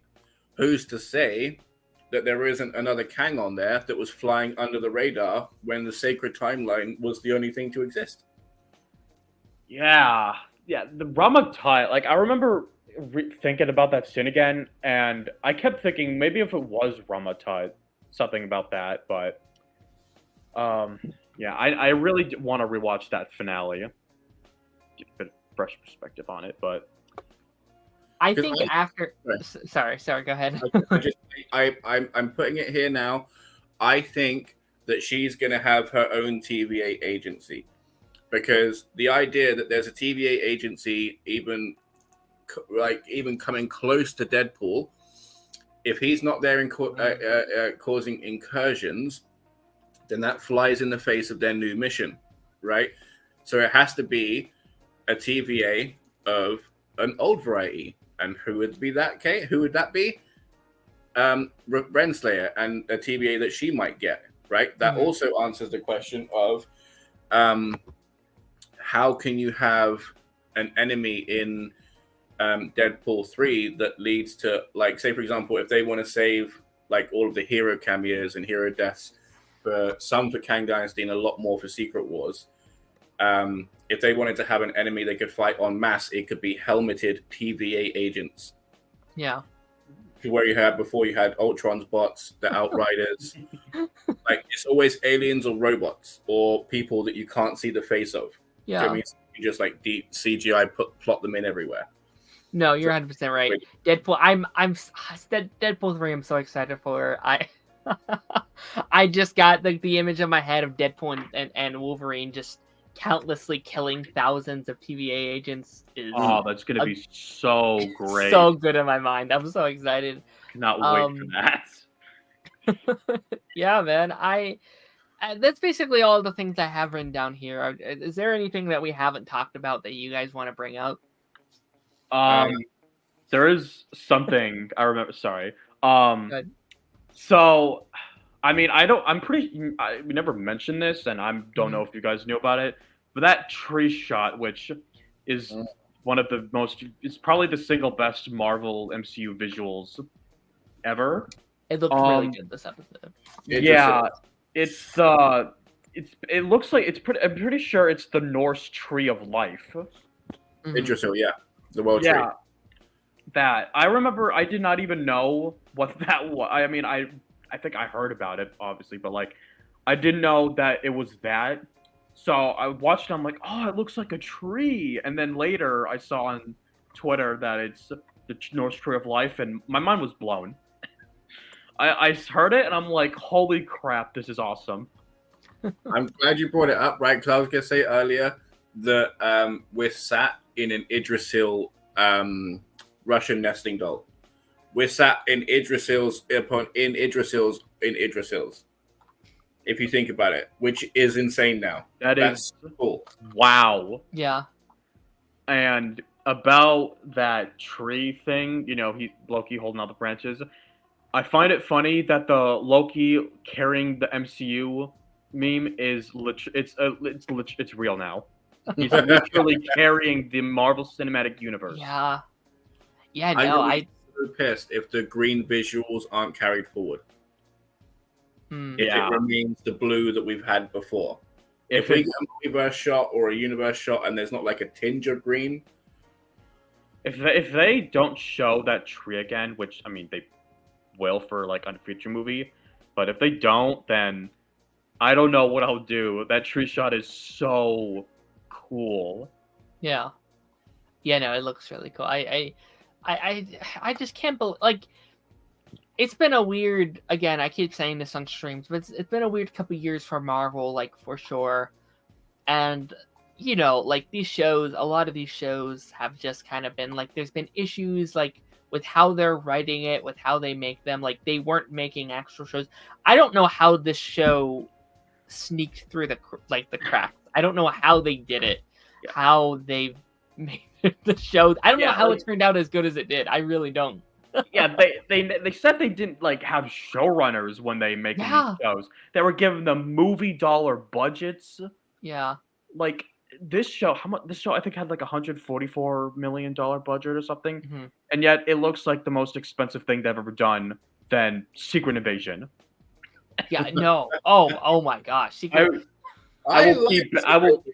I will keep. I don't know. I need to Okay. rewatch Secret Invasion. Would you like it? Would you feel less bad about it if it came in a different name?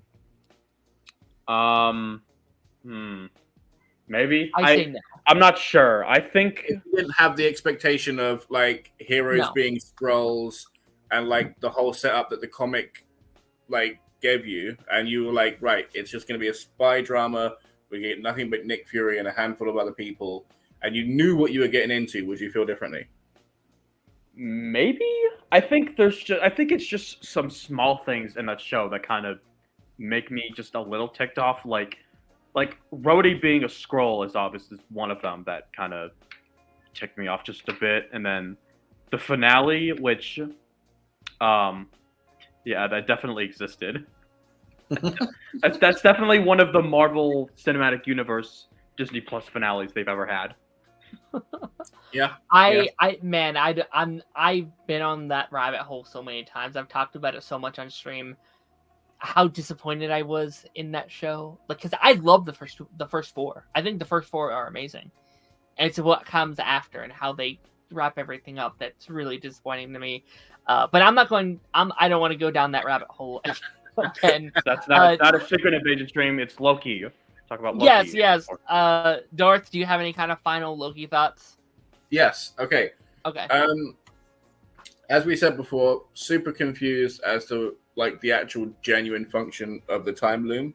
That needed to be cleared up, but never was. So that's gone. The Loki show is a mess when you like break it down, but it's the mess we love to watch. Yeah, for sure. Why did Loki's time slipping start when he got kicked through the door? Like, what set it off? Do you know what I mean? I feel like that needed to be addressed, but that's gone now. Could He Who Remains Tempad cause time slipping? We discussed that before. Because like that guy could have any ability, given like really. So Obi said that if the Loki's time slipping isn't fixed, he'll be lost to time forever. Which I think is a very interesting statement, right? Also, the fact that he even knew about it in episode 1, does that mean that there are other people who have time slipped, or did He Who Remains put that information in there for Loki when this was a part of the plan?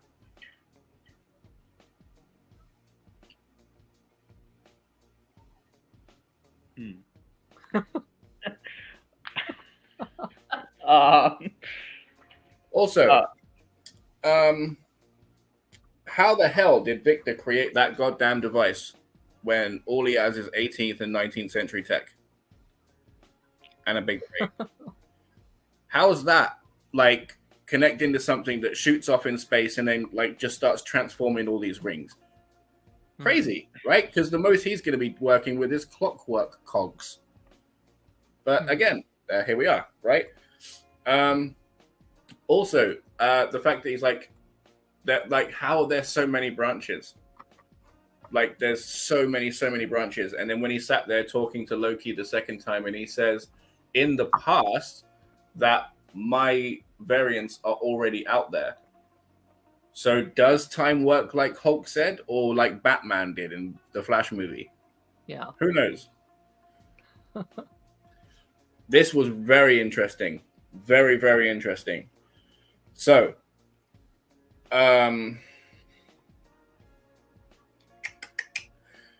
the discussion that Mobius has with B-15 before deciding to take off. He says that Ant-Man, I believe he says Ant-Man, one of the Avengers, has had a run-in with a Kang variant in a 616 adjacent realm. Yes, that's Ant-Man, right? Yeah, I would assume that's the events of Ant-Man. And which means that each reality should have its own quantum realm. Yes. Yep. But everybody was sat there talking like the quantum realm was the throughway for like all sorts of travel. Yeah.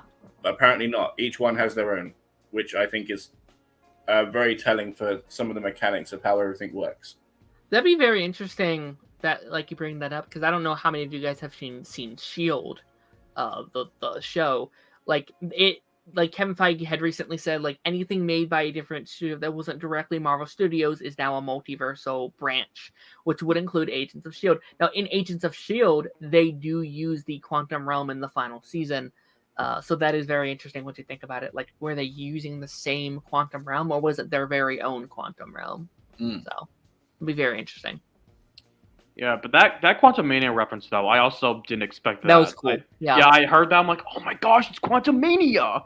Yeah, no, and I think this season has almost improved Quantumania. Like, it makes me be like, okay, you know what? It's cool that you get tied in a little bit. Yeah, my only like looking at the show overall, kind of my like parting thoughts. Again, I don't really have that many issues. Like, there's nitpicks. I have like little nitpicks here and there. But maybe this could have been better. I think they probably could have used an extra episode to tighten things up a little bit. I think I've heard a lot of people say there should have been an episode in between episode 4 and episode 5 to let things breathe a little bit, to have things where it doesn't feel as rushed. Because I do think, like, looking back to the last episode, I do feel like it was slightly rushed. Like, things happened very quickly. But I also think they needed to. Like, I think they knew we have 6 episodes, we have a large story we have to tell, things gotta keep moving. But that's all that's the only real issue I kind of have, I guess. I loved how they switched the pacing. So, you know, like for season 1, like 5 was the bigger, more actiony episode with a lot going on. And then 6, you're sat there like, oh, it's talking for 40 minutes, but I'm down for all of it, you know? Yeah. I kind of feel like they switched it up with 5 and 6, and it paid off.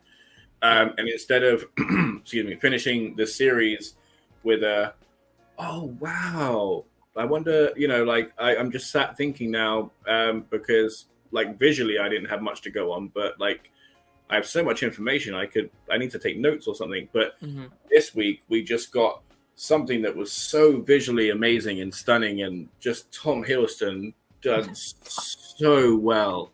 Tom needs an Emmy. He doesn't need to win the Emmy. He needs to be nominated. If he is not nominated for an Emmy this year, I don't know. I will riot. I'll go crazy. I'll go insane. No, I think like this season especially proved that Loki is one of the greater characters currently in the MCU, and Tom Hiddleston knows how to play that character to the best of his abilities. He knows it like the back of his hand, and they've turned him into something really special. It's the single best character arc in the MCU. It's a really, really good arc. We're heading towards the end of the stream here. I didn't tell this is kind of the wrap up of Loki stuff. I told both of you. Have you both seen the Marvels? Have you guys both seen it? Yes. I've seen it. Okay, so I was going to do a non-spoiler review before we did this. Ended up not having time. I say if you guys have both seen it, we can talk about kind of like a quick kind of overall thoughts on the movie, non-spoiler thoughts. 10 out of 10. Really interesting. But yeah, this is going to be our non-spoiler review for the Marvels. I saw it this morning. When did everyone see the movie? I saw it yesterday. Okay. No, it was it was yesterday. Early this afternoon. Okay. Wow, how great was it? I loved it. Okay. Absolutely. It was so fun. So fun. Obviously not spoiler, but like there's few scenes. Well, not few scenes. It was basically the majority of the movie where crazy things were happening, and I'm just sitting in the theater like, what is happening? Like, it's a blast. Mm-hmm. Yeah. Go ahead. Sorry. You want to go? Yeah. No. I was very curious how I was going to feel out of this movie. Critics have we've seen what the critics have said this week. I've seen what a lot of fans this week. A lot of people opinions that I trust have come out and be like, not a huge fan of this movie. I've also seen people who really love the movie that I trust. So very curious what side of the fence I'm leaning on, and I feel like I am very much in the middle of a lot of opinions. I am seeing a lot of people be like, hey, this movie's terrible. If you like it, you're a shill. I'm seeing people be like, hey, if you don't like this, you're sexist and racist. Like, there's been such polarizing opinions on the movie, and I think I'm somewhere in the middle. I had a blast with this movie. This is, in my opinion, this is Marvel at some of its funnest. I think It's one of the funnest Marvel movies. 100%. I like while I'm watching this, and this is something that I've kind of put together while I was watching the film. I think Marvel, my favorite stuff with Marvel, I think Marvel at its best is when you can bring together these different storylines together, and you can see these different characters mash. And that's what this movie is. This movie, at its core, the core of the movie is that. It's the love I had for the Avengers movies. It's what Infinity War did so well, is you got to see, I love this character, and this character, and this character. Now they're meeting and talking and fighting together. That is cool. That's what Marvel is all about. I'll shut up in a second, but with that being said, I do think this isn't a perfect movie. I think it's not. Guys, sorry.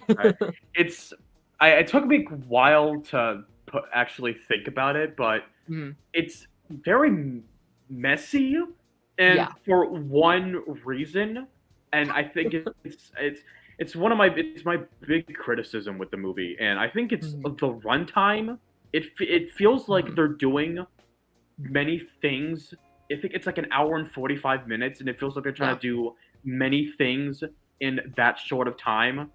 Yeah. I feel like maybe if it was like 20 minutes longer or 30 or something, it just had a bit more time to breathe, then I probably would have liked it more. But I still had a lot of fun with it.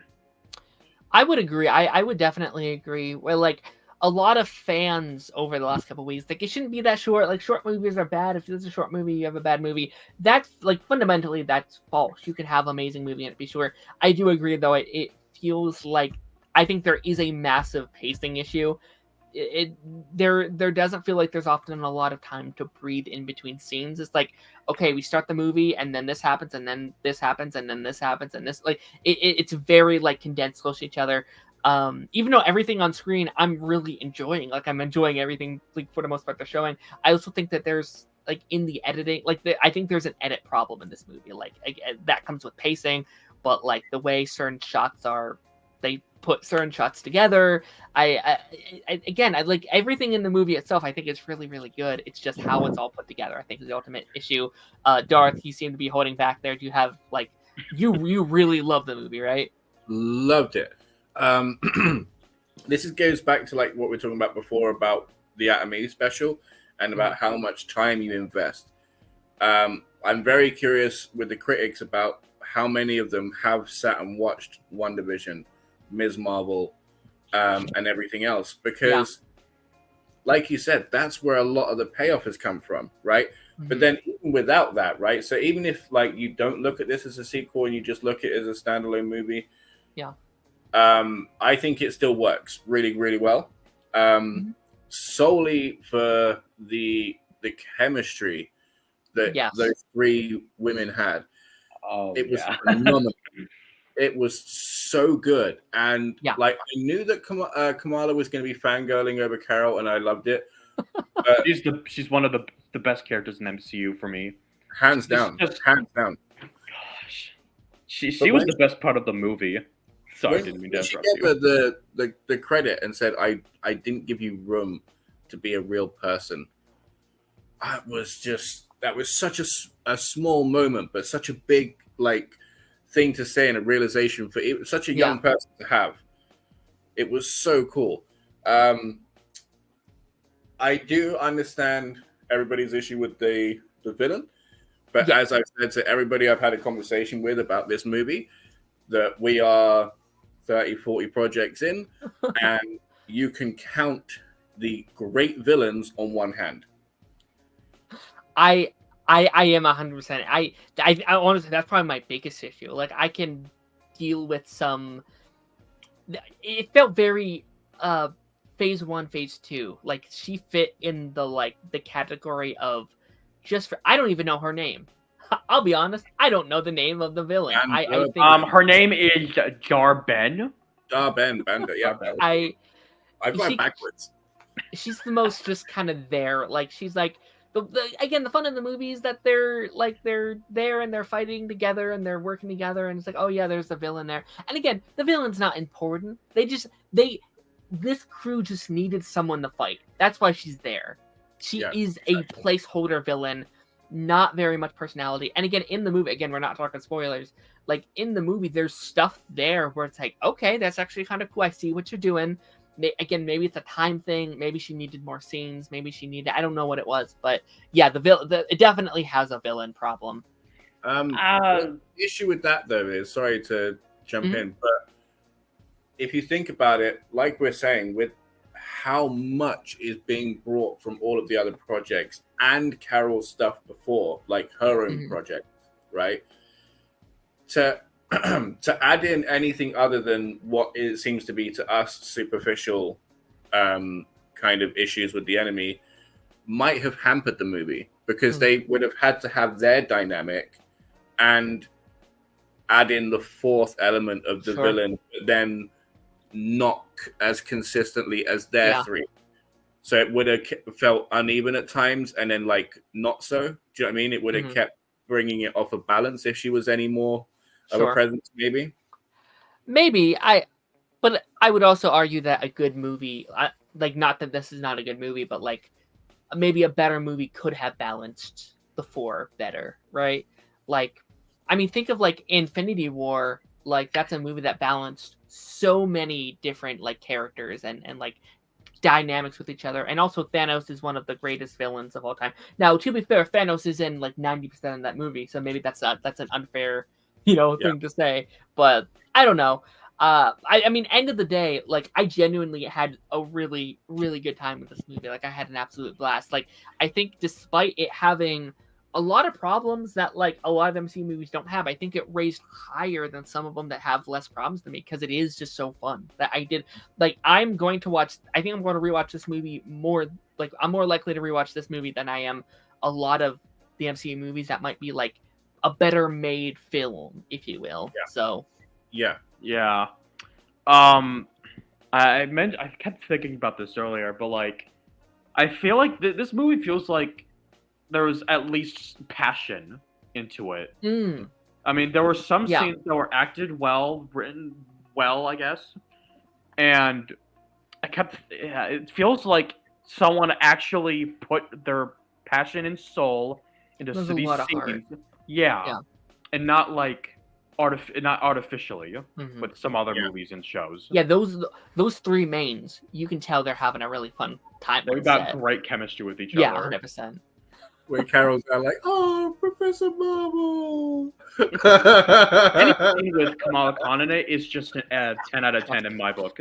Yeah, no, like, my main thing after this movie is Miss Marvel Season 2 win. I need it. I need her back. I need it again. Yeah. There was like, oh my God, I'm such a nitpicker, right?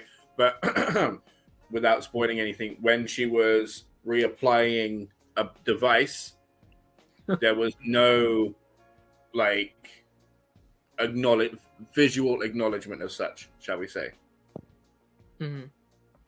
So, say for example, when I keep forgetting Dan Barry, whatever her name is, put on the thing at the start, there was a visual cue. Eyes light up, like shing, and then later on in the movie, that doesn't happen. Which again, I'm nitpicking. Absolutely phenomenal movie. I would say if they brought up more of the villain, I would argue if they kept the runtime the same, that they would have to take the family away, or less Nick Fury. No, I think the movie should have been at least a little bit longer. Like maybe develop the villain more. I didn't mind her that much. I enjoyed her enough, but I feel like they could have developed her motivations and backstory more. Do you think? Okay, so do you think if, like, say for example, do you think if the villain was Jude Law, it would have more of an impact? Because what we see is an entirely like just the aftermath of everything of number one and what she done, right? But if we had an anchor from the first movie and the repercussions of what she done, it might have meant more. Because this is a stranger telling us, hey, you tried to save the day and you fucked up. Do you know what I mean? And like, yeah, that sucks, but she tried. Do you know what I mean? And like how much of like zealot fascist you were. It's not like you would have been lining up to listen. So, you know, her hands were kind of tied with that one, you know? Yeah, but y'all, with that being said, I think we're gonna wrap it up here. We had some really fun talks today. Invincible, Loki, and the Marvels little non-spoiler thing. I'll probably upload that bit on the channel in about an hour or so, just kind of have our non-spoiler thoughts out there. But I want to give a big thank you, Darth Bunyan. Thank you for coming on here. Marnie Moose, thank you. Absolute blast. Really fun episode. And next week we only have Invincible, which is kind of sad. It's kind of sad we're running out of shows. But what if it's next month? I might watch Percy Jackson next month as well. We'll see. Forgot What If was coming out. What if? I don't know why they haven't been like promoting it. Like, it comes out soon. I really liked What Echo If. is January. Yeah. Like I was yeah. What's that? What is late November or early December? When are we getting that? What? What If? Next month. Not too bad. So I actually think it's like Christmas Day or something. It's like it starts with like a Christmas episode or something. So Liam and I were talking about instead of What If, they could do Loki now. They could do Loki's special stories, and him just being the Watcher. You know, I mean, I think Loki and the Watcher have to meet. I think that has to happen. Yeah. I feel like I think there's lots of possibilities to go with Loki. I don't want to.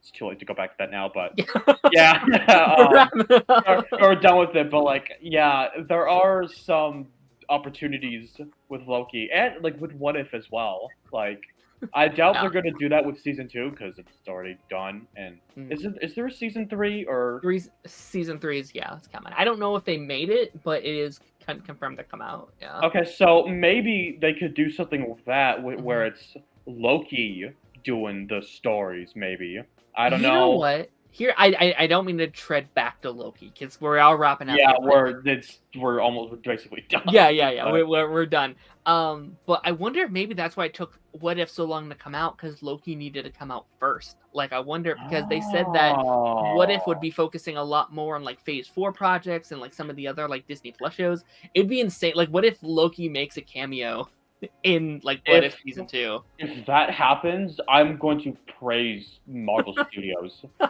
for that, just for that one thing. Like, they've been kind of going multiverse heavy this year with Quantumania and Kang, Loki, and can't say that. But you know, they've been going kind of multiverse reality heavy this year. So if they do tie in Loki to What If, that would be amazing. Okay, do you, quickly before we go, sorry, do you think do you think the multiverse Avengers are going to appear in this season? And there was another question. Do you think they're gonna, like, if they like do cut another episode, or do you think they're gonna like bring that episode they cut from season 1 into season 2? That's what they said. Yeah. Yeah, I think they're gonna bring in that. It's the Gamora. It's the Gamora episode. one. Yeah. Okay, I hope so, because I'm really interested about that one. I want to see a What If with Kamala Khan in it. She's great. Yes. Yeah. I need more of her. I need a What If she actually had her comic powers instead of the bangle, or whatever. That'd be an interesting one. But y'all, we are going to wrap it up here again. Thank you, Darth. Thank you, Marnie, for coming on here. We talked for a good while, good long stream. But yeah, I will see you guys on the flip side. Bye bye. Bye.